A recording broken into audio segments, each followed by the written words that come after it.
This is so cool. I've been waiting for this for such a long time. This camping trailer is very luxurious, but it's also nearly weightless. Why is that? Well, because it has its own propulsion system. It can help you tow, and this is my first tow opportunity. But how should we test this weightless claim? Here's where things get interesting because Andre, you've wrangled two identical Duramaxes so that we can do a side-by-side comparison with and without the trailer to test out fuel economy. Let's go do Denver 100.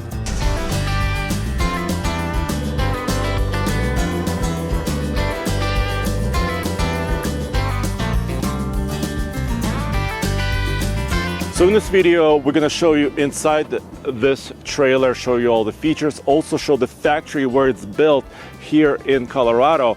But before we get on our Denver 100 MPG Loop, aerodynamics is important. This camper is called AE1 Atmos. It's very spacious on the inside. It's about 28 feet long from nose to tail, and it weighs just under 8,500 pounds with water and all of the equipment. The floor hides a large 77 kilowatt hour battery, and the rear trailer axle incorporates an electric motor with about 100 horsepower. It has sensors in the hitch and proprietary software to make it all work safely. The trailer propels itself behind your truck or SUV, and it can regen energy when going downhill. The roof is loaded with 1.8 kilowatt of solar panels, and Atmos can charge it up to 155 kilowatt at a fast charger. I cannot wait to try it out. Now let's get back to our MPG test. So this trailer needs to go into road mode. Zach, can you help me? Let's do it. Here we go. So this will shrink down. It should be about as tall as the towing vehicle, as the truck. And that will help with efficiency even better.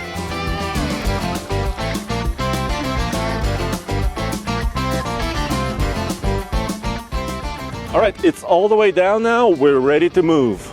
Zach, thanks for helping me out today. Yeah, thanks for coming. Yeah, can you just introduce yourself really quick? Sure. My name is Zachary Stauber. I work here at Lightship. I'm the lead engineering technician. Nice. Well, you are you're in the trenches, right? Yes. I've touched every part of that vehicle more than once. That's really cool. Yes. So on the way to the diesel truck stop, I want to actually have no assistance from the trailer. I just want to see how it feels. Yep. But before we go, can you show the the app and the control for the trailer? Yeah, absolutely. So this is a tablet that comes with every vehicle, and this is kind of your command center that you interface with the vehicle with. This is the main screen here. You've got different subjects, lights, climate, exterior, etc.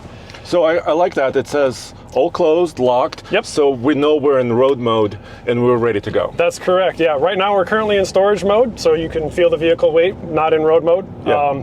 And then if we need to, when we do change it, we'll use the tablet. I'm sorry. to change it. I meant aerodynamic mode. Yes. Correct. Yes.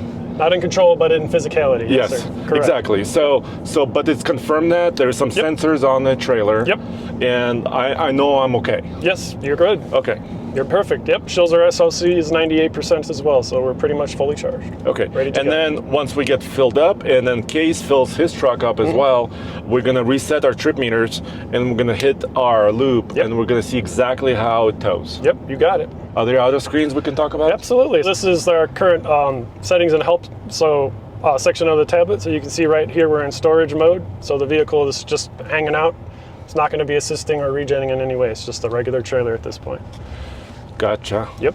Alrighty. So a couple things I noticed immediately. So we are in a heavy-duty pickup truck, which is really a premier vehicle for pulling trailers. I mean, if you have anything sizable at all, you kind of want to be in the turbo diesel. Oh yeah. And of course, the Lightship trailer can be used with any tow vehicle, but there's a caveat. You still have to have a vehicle capable of pulling about 8,500 pounds, right? Correct. We have two identical engines, 6.6 liter V8 turbocharged Duramax. 470 horsepower, 975 pound-feet of torque, 10-speed transmission, and both of these trucks can tow over 18,000 pounds, which means that this Lightship today is going to be light work. Exactly, and both have the same axles, so don't worry, same ratio, 3:42 to 1. Same. So So Kase, this is not a standard fueling station, but it just happens to be on our route, right? Yeah, exactly. It's very convenient, so we can get these trucks filled up and start our loop. And identical, right? 36-gallon fuel tanks. These are brand new trucks. I mean, this truck belongs to us. Yeah. Johnson Auto Plaza helped us out with the other truck. Yeah, and I'm pretty impressed with you, Andre, that you found two trucks that are genuinely the same. The same color too. Yeah, the biggest difference I've noticed is this one has silver door handles, ours has black door handles. What? I know. And also, one has a sunroof and the other one doesn't. Yeah, but they are very, very similar, as similar as we've ever gotten in one of these tests. So it's going to be a really good comparison. And we're doing it obviously side by side, so there's no like weather differences. Yeah. You know, it's going to be the same day, 111 miles. Let's find out what happens. Yeah, and the trucks will stay separated, so it's not like one is going to be drafting behind the other. No. This is going to be a good test. And as always, we're going to top off both trucks, right? We wait 30 seconds, and we don't keep squeezing it, right? We just wait, and then we just top off, do the same truck, same thing to both trucks.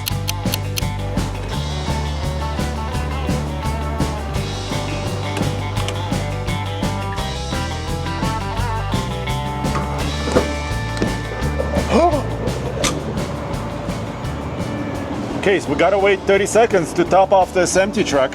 We got to. It's procedure. We got to. You're right. Black door handles. I know. So that's how you know they're different. It's not the AI generated trucks, right? That's how you tell them apart. That and this one has a silver radio antenna. The other one's got a black radio antenna, so they're flipped. Wow. Top off, Smirnov. Oh, still dribbled all over the place. Cut! As well, before we get rolling, I am going to reset my trip odometer.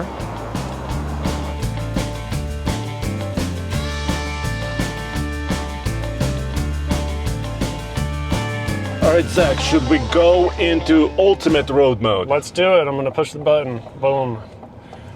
We're not using a weight distribution hitch. Continue. Not today. Not today. But it's recommended. Yes, especially for a smaller vehicle. Exactly. Right. So road mode is engaged. You should be able to feel it once it reaches about 15 miles an hour. Okay. And I'm going to look at the energy screen and see what's happening. Discharging. So yeah, it should be. So it's working. It's working. So right now it's outputting roughly 54 kilowatts. And then when you decel without using the brakes, we should see an indicator change and power regenning. To an extent, we're kind of high on SOC right now. I gotcha. Yeah, it's hard to put energy back into a full battery. It's a little tricky. So you know what I'm just noticing is when I let off the accelerator pedal here in the truck, I'm not slowing down as I thought I would. Mm-hmm. You know, it's a little bit more coasting, and I mean it feels good, but it's just a little bit different from what I'm used to normally speaking. Absolutely. All right, so we are literally we went what, half a mile? We're on the highway, so it's technically still a Denver 100. We're not, disturbing anything, and then we're gonna. Oh, I can feel that the acceleration feels easier. Yes. Yep. Does it kind of tell you like as we're accelerating a little bit faster? So I'm saw about 76 kilowatts of power output from the high voltage battery. Okay, but that's not. What is it? Almost 100 horsepower? In terms of horsepower, I'm not really familiar with it. It's 1.3. You're the math guy, right? Oh, definitely terrible at math. But I know the Newton output of the motor is roughly 160 peak plus your differential and then your tire ratio and all that stuff. So okay. Kilowatts is a little bit out of my range. So yeah, if we had a calculator, we would take whatever the kilowatt Yep. and multiply it by 1.33, and then eventually we would arrive at what we need to do. Yes, sir. Zach, this is super cool because we're in Broomfield, Colorado, and I live about 5 miles away. Excellent. Can you show me around? Absolutely. Let's take a walk. We'll start down here at the where the frames come in off the truck, and we start station 1. Build the underbody of the vehicle, and then it comes down this line from left to right as you're looking at it. This may be a good place to start right here. Perfect place. Yeah, so this is where the frame comes in, and we call this the underbody build. So this is where all the suspension parts, batteries, water tanks, high voltage electronics, pumps, cooling system, and then what's up front is the aero hub. So all the electronics, the electric compressor, the hitch, all the cooling all reservoir that stuff. gets installed. It's just like a regular vehicle in that term. Everything is kind of packaged underneath, and the top is for. So I see this. These are the battery banks here? Yeah, so this current generation of vehicle has a 2-pack system in series. So this is a total of 77 kilowatt hours of system capacity. Okay, and now this is, I'm assuming this is the water tank here? It's our freshwater tank. Approximately 50 gallons of fresh water fit in this tank. All right, and now I see some cool stuff happening here. This is the good. This is part of the good stuff. But there's no shaft here. We can see that over there. Yes. But this is the electric motor that powers it. Yep, that's our inverter motor package with a differential, so it's all one unit. And then you can see the orange cables there, the DC power in. There's communication as well as cooling, liquid cooling. And then, as you stated, the shafts will connect this motor to the rear axle, which is what will be motoring and absorbing power. Powering, and then this is just kind of a weight distribution, that's basically? to keep the mass off the ground, yes. Okay, and we can look at radiators up front in a bit, right? Yep. There's a couple on this one if you want. Yep, we can look at it. And what's behind here? Sure. Just really quickly. Yep. Since we have it here, it's kind of cool to see. Yeah, so this is the rear of the vehicle. This is where the bathroom is. You can see the step, and then you have your black tank and your gray tank, which are approximately, I believe, either 30 or 35 gallons apiece. So you've got your sinks and all that good stuff here, and then of course the shower, and then the toilet. What is the frame made out of? This is high strength steel. So this is what you would see in terms of, there's no welding on this frame. It's all huck bolt fastened. Okay. Which is great for us because it's a light frame, but it's also very strong. It's pretty strong as well. Yep, that's correct. Okay. It's the next generation of trailer frames. Now let's go a little further because I want to see it kind of get finished. Pretty quickly. So I can see on the left here, what are these panels here? Yeah, so this is the composite sandwich floor. So it's a composite on the top, a sandwich foam, and then a composite on the bottom.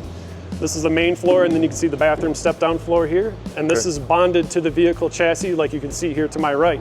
And that adds to the vehicle structure when you have that floor tying the frame together. It's actually chemically bonded with a special adhesive. You can see we got some guns here to disperse that. Okay, and I can also see some of the leveling jacks, right? Yep, so this generation has rear leveling jacks, left and right, and then the tongue jack up front is your third point in the system. And it also has a stabilizer jack up front just to keep that motion while you're walking through the vehicle. Since this is fully electric, it has a heat pump system on it. So it's got an electric compressor for the refrigerant system, which is 1234YF right down here. Currently not any hoses, but there's a manifold, so you've got your heating for your cabin and your cooling for your cabin, and then also the powertrain electronics, the motor and the batteries have to have that same thermal control, so all of that works together. And then of course your exterior fan is up here. There's a liquid radiator just for glycol system for cooling the batteries and other things, and then there's also the condenser evaporator for the heat pump system for the refrigerant setup. And that's all packaged here in the Aero Hub. This isn't complete, but there's a lot of other things that also go into this area. This is like the high power distribution, solar panels, fuse boxes, AC compressor, your charge port and stuff is all here. Not currently here, but this is where we'll go on. This is where, and we'll see the finished product, obviously. Yes, sir. But I want to show the coupler here from this side, Ian, because this is the secret sauce. This is the Lightship special, yes, sir. Because I've been thinking about this issue, or not issue, but this solution where the trailer will help you move along, especially in this configuration, maybe even off-road, in a more off-road capable trailer maybe? Oh yeah. So how are you designing this? Can you explain that a little bit? Yep, the quick and dirty is these are a relatively common off-the-shelf part with these two pins. These are actually force sensors using a strain gauge and a pin configuration, and we have two of them in this configuration so that we can sense the vehicle pulling or pushing the trailer, as well as tongue weight, up and down, vertical. Okay. And then we do a lot of math and a lot of cool stuff to put that into software, put that in the controllers, have the motor respond to regen or to brake, as well as... And accelerate. As well as just understanding what the tongue weight is, because that's part of the process too. So all of that stuff is happening in here, and this is all Lightship magic, if you will. Because I think, in my mind, when I was thinking about this over the last couple decades, is like, if the trailer has its own brain, and it doesn't match what the brain of the truck is doing, the two are at odds with each other, right? It can get scary. But this coupler is the link. This is the missing link, absolutely. Yeah. This is what allows, with this information, we can control the system in a safe manner so that your trailer does not push your vehicle and cause an unsafe situation. But, and wet conditions, adverse conditions, maybe you're doing an emergency lane change or something like that. Yeah, so we also, with that hitch combined with the rest of the vehicle, there's high resolution wheel speed sensors on the motor, plus the motor information that we can compile together to get a good responding, fast responding, efficient, cool product. And electric motors are good at fast response. Instant, right? Very quickly. It's not like you have to build up RPM or something. You don't have to spool up a turbo or anything like that. Or a supercharger? Or a supercharger. Okay. Yeah, nothing like that. It sounds cool, but it's not the same, All right, well, let's look at some of the more finished ones. Hey Moose, how are you doing back there? Doing pretty well, Andre. This truck on a long highway stint is fantastic. It's very comfortable, very quiet. One of my favorite vehicles we have to road trip. I'm pretty comfy here as well. I mean, we're not maxing out this truck with this trailer. So Zach and I are very comfy here. I'm sorry, Tex. Tex and Bullseye are very happy in here. Because we're towing a pre-production system here inside of this trailer, our top speed is limited to about 68 miles an hour, which is not a big deal. It will be 75 when the full production starts. Very nice, and we've pulled a lot of trailers with the Duramax. How does that one feel behind the truck? Dude, I don't feel any trailer whatsoever. It's so sleek, it's so nice, and it's also helping me. So the engine doesn't appear to be straining at all. I mean, I'm basically rolling at about 1400 RPM, maybe 1500 RPM. I'm not noticing any trailer right now. So it sounds like it's probably driving not too dissimilar from the truck that I'm in right now with no trailer behind it at all. Other than the compressed suspension a little bit in this truck, which actually makes it nicer, I think it's identical to your truck. Very nice. Well, that's going to make for an easy couple hours for us on the highway. Still rolling? Still rolling. Yeah, you're cruising now, bouncing between roughly 2 and 8 kilowatts, depending if you're going up or down, 15. And then on the little bit of down, you're regenning. That's really neat. And also like mountain driving, right? Yep. We do a lot of tests in our iGauntlet, World's Toughest Towing Test in mountains, which is the Eisenhower grade on I-70. Yep. And I mean, there's long grades. Actually, from Eisenhower Tunnel to Denver, that's about 40 miles of mostly downgrades. Yep. So you can get a lot of power during those times. As the vehicles come down this line, they'll actually go across this way, and you can see another one over here. And what we'll do there is marry what we call the canopy, and the lower section would be the tub, and that's where they actually get married, this crane over here. Okay. So you can kind of see this one is still in build. It's behind this vehicle because that's farther down the line. But it's a little bit more finished now. It's a little Obviously, bit more the finished. body's on it. Yeah, so the top, the canopy is on it. You can see more stuff in the aero hub here. Yeah. You can see the storage areas are all coming together, and all the body panels are coming together. You can see these guys getting solar panels, doing all the wiring. Interiors mostly together. You can see, for instance, like the bathroom in the far back. So there's obviously still plenty of work going on. Some doors, some sliding doors will be installed. The windows already here. Yep. Yeah. So these guys are chugging away, putting it all together. There's a lot of parts in the vehicle that moves they have to live in. So. And right now you're kind of building. There's several different colors, but it's kind of one length and one configuration, right? Yeah, currently the overall package is the overall exterior package is relatively defined. There's different options in terms of powertrain and color and service, but at this point, what you see here is the basic package that is coming down the pipeline. And this is the AE1. This is our next generation. After that version is this beta, what we call a beta 2. So this is, you can see also in work, there's some interior pieces out and about, but you get a little bit better of an idea of taken to shows or something like that. Yep, exactly. Test this is driven. Help our marketing team, help the test team, help the engineering team. This helps everybody, and we get to show it off, which is badass. And also, I love the door design, right? Because the door this was a piece collapses together, right, with the body. Yeah, and this is a complex part of the process when you have half of the vehicle that wants to move and the other half needs to stay still. It creates some interesting points. But you and I are kind of tall dudes. Yes. And I think we appreciate this. Yeah, the interior space of this thing is super sweet. If you want to step up in there, you can show real quick, but it's like 7 feet 10 inches or 7 feet 8 inches of internal height. Well, let's step in there. Yeah, let's do it. Yeah, and this is the trailer we're pulling today. Yes, this is our earlier model. This is a prototype, so it's not perfect, as this one is getting better with time, but we still love it. It's still one of ours, so we use it for all kinds of stuff. This is a workhorse. This is the workhorse. This is definitely seen some use. Yeah, if you come on in, you can see I'm 6'4", 6'5", and I've got, I don't know, a good 8-10 inches of vertical height, which is pretty sweet for an RV. Yeah, because this is not usually the case, No, right? not When at you all. enter most RVs, I think you and I know this Yeah. best. You kind of slouching a little bit, Yep. in some areas, and Yep, absolutely. so.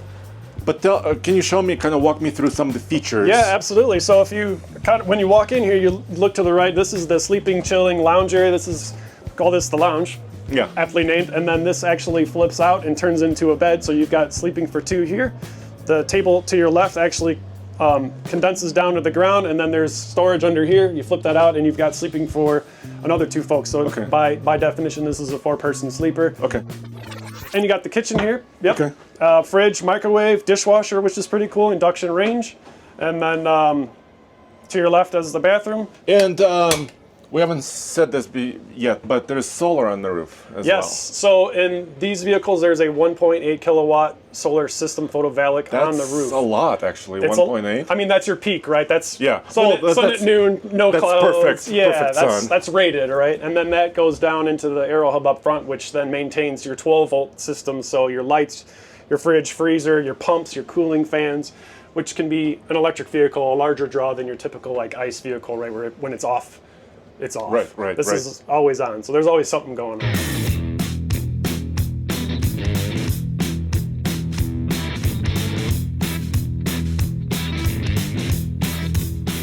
Hey, Kase, so we're about, almost a third through this loop. We went about 40 miles. What's your efficiency on your trip meter? What is it saying? According to the trip meter, with no trailer, I'm getting about 17.5 miles per gallon. This is a little bit shocking to me, but my trip meter says. If that's the case, Andre, then that's pretty impressive. It's worth noting that in both of these trucks, we're not exactly hypermiling them. We have the AC going, we're driving at regular speeds, so there's nothing crazy we're doing to try and maximize efficiency. We're driving these vehicles how we normally would, but that's a good number. Yeah, well, we'll check it at the pump. And Zach has a tablet here, and we want to show a little bit of regen as we have some downhills here coming up. Just had a little bit sneak in through there, and then of course we're going back up, so I lost it, but should see the battery indicator change from green to blue, and the power value will change, and then it goes from discharging to regen. So saw a little bit, we'll see a little bit here in a second. Okay, and what's the maximum peak help that this motor can provide? Roughly 70 kilowatts, about 90-ish horsepower All right, so the trailer at its maximum can provide about 90 horsepower. of assist, yeah. And I have 470 under the hood here. got a few more. So I have a few more. Yeah, so right now we're going downhill, and there's about 18.5 kilowatts, 17 kilowatts being pushed back into the battery just by the inertia of the vehicle going down the hill. And this is not a dramatic hill, actually. So this is a pretty gentle decline. That's nice, yeah. Yeah. And Zach, we started at, 98% state of charge. Yes, sir. And we went to now it's almost 43 miles. Where are we at now? We're at 82. 82. So about, So we are using battery, but we went kind of a long way. I mean, 43 miles already. Yes, sir. 43 miles at 16%. Let's talk about charging, because you talked about the large battery that's on board, 77 gross kilowatt hours. Tell me what's going on here. Yeah, absolutely. So the badass thing about Lightship is you can power your vehicle off of this if you want. We also have 110 outlets here. So if you've got some lights or something, or a disco ball you want to hang out with. Or maybe you plug in a remote cooking surface. Whatever you like. Whatever you want. As long as it runs off a 120 or 240, we've got it here. So this is a 14. Can I weld off of it? Can I You, fix my truck? Well, we haven't tried that yet. But Okay, maybe we'll weld next I time. like that idea. That's part of the test team we should try. This yes. is NACS too. Yes, yeah. So this is a charge port, max charge port style. Any typical max will obviously fit that. You can do level 1, level 2 charging input here, and then output from your 240, 50 amp circuits, and then you've got your, like I said, your 120s here. So you can power up. You can charge your vehicle if you need to. You can charge whatever you want, and this will also output if you want to do like a vehicle to home. Okay. So if you want to power up your house because power's out, this is basically a large battery bank.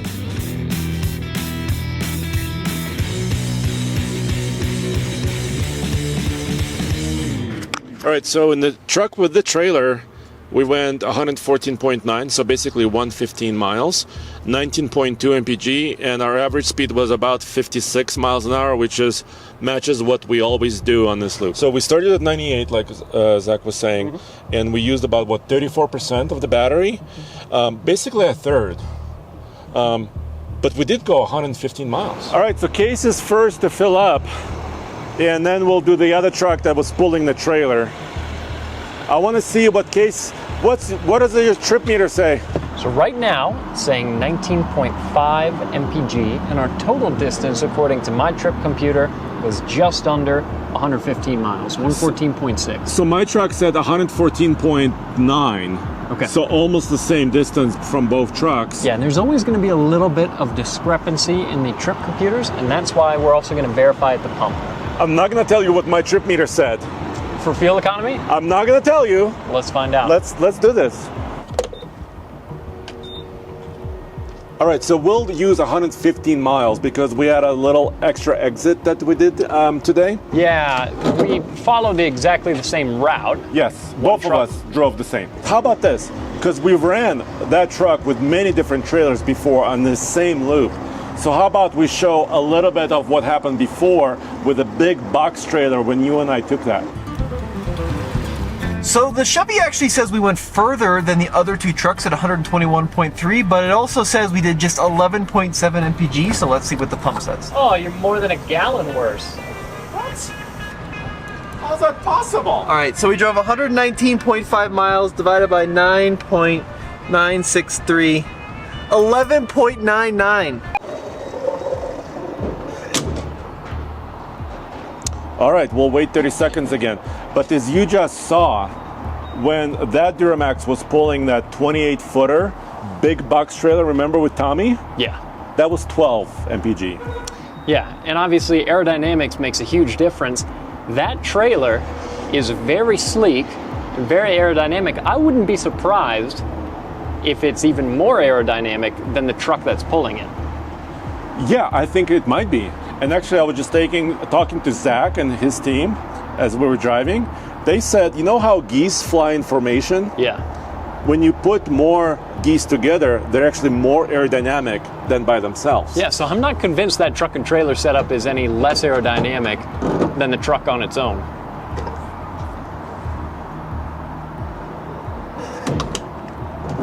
$5.848 gallons. Let's calculate. So we're going to do 115 miles divided by 5.848, 19.66. And that's not a bad number for the truck on its own, especially considering these two trucks are the same, but this truck is still going through its break-in miles. Yes. And we know that that has a marginal impact on fuel economy. Exactly. So I would expect if both of these trucks had no trailer, for this one to do slightly worse. So if that truck does as well or better than this with a trailer, that's impressive. That would be very, very impressive. And the best result we got with a Duramax like this ever was about 20.4. So that number is actually very close. Yeah, it's not far off. All right, dude, the moment of truth is here. Let's fill up this truck. And I'm not going to tell you what the trip meter said yet. Yeah. I'm going to keep you on pins and needles, okay? Yeah, there's a bit of suspense. But I got to say, watching that trailer go down the road, we pull a lot of different trailers. Yes. And that one is pretty Is cool it kind of to interesting? see going down the road. It doesn't look like any other trailer that we've pulled. I used no fuel. No, I'm just kidding. Yeah, look at that. We did get some looks. When I was driving, several people would like turn their heads and say, what is happening here? All right, let's start to fill up. Oh boy. Oh. Oh. It's going to be close. Before top off, it's just under what you filled up. Yeah.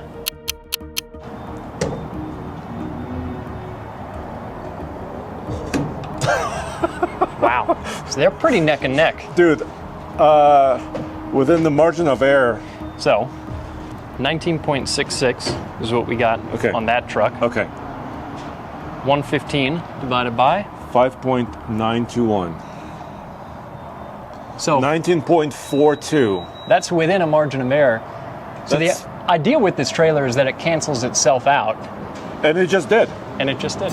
But you could also comfortably live, 4 people could live in that trailer for about a week, according to Lightship, Yeah. just using the power in the system, in the batteries of that trailer. And like you said, the best fuel economy we've seen with this truck without a trailer was 20.4. Just got 19.4 with a trailer Yes. behind it. That weighs 8,500, almost 8,500 pounds with everything inside of it. Yeah, versus pulling some other trailers, high-profile camper trailers or box trailers, like That's you said. almost half your efficiency, right? Yeah, a little over 12 Yeah. or just under 13 miles per gallon. Yeah, So that's pretty cool. that's a eye-opening result, I Yeah, would say. it's a cool thing in theory, but seeing it in practice is that much more impressive.